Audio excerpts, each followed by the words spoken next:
வாடகை பணத்தை வச்சு இன்வெஸ்ட்மெண்ட்க்கு லேண்ட் வாங்கலாம் சொன்ன உங்களால நம்ப முடியுமா? லேண்ட்னா வெறும் லேண்ட் மட்டும் இல்ல. இப்போ இன்வெஸ்ட்மெண்ட் பண்ணா இன்னும் 5 வருஷத்துல லட்சம் கோடின்னு ரிட்டர்ன்ஸ் தர நம்ம Mahindra world city IT hub நியர்ல இன்வெஸ்ட் பண்ண ஆப்பர்ச்சுனிட்டி கிடைச்சா எப்படி இருக்கும்?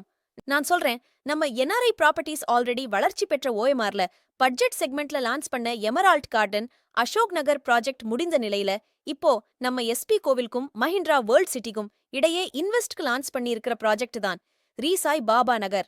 நீக்க இன்வெஸ்ட்மெண்ட் பண்ண போற லொகேஷனுக்கு அருகில் IT sector companies, GST road, railway station, Tambaram to Oragadam connect பண்ற பிரிட்ஜ், ஈசிஆருக்கு கனெக்ட் பண்ற வழி, கோவில் எல்லா வசதியும் சேர்த்து முக்கியமா இப்போ இன்வெஸ்ட் பண்ண வெறும் 5 வருஷத்துல ட்ரிபிள் மடங்கு ப்ராஃபிட் தரக்கூடிய லேவுட்ல வெறும் 12 லட்சம் இன்வெஸ்ட்மெண்ட் பண்ண நீங்க ரெடியா?